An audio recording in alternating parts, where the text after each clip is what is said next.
За эндээс гадна шүдний угаалт муу байгаа байна. Шүдийг хүмүүс дандаа ингэж үрж угаадаг. Үрж угаагаад тахлаар явандаа яг энэ хүзүүч хэсгээр элэгдэл гэдэг юм үүсчихдэг. Залуу хүүхдүүд бол яг өсвөр насныхан бол энэ элэгдэл гэдэг юм үүсээгүй үйждэг.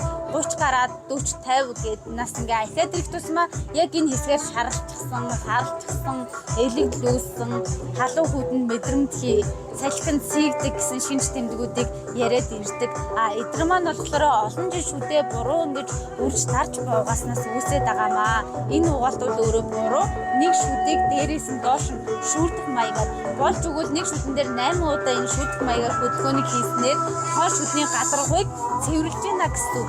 Шүд угаалтандаа ингэж үрж угаагаад тахлаар хоёр талынхаа шүд рүү ингэж хог чихээд байгаад өнгөрч ихэд байна. Ингэж дээрээс нь доош нь шүүрдэж угаахад энэ хоёр талын шүдний завсрах бохирлыг аваад энэ доош нь шүд угаалт цаадаар ингэж анхаарах нэ.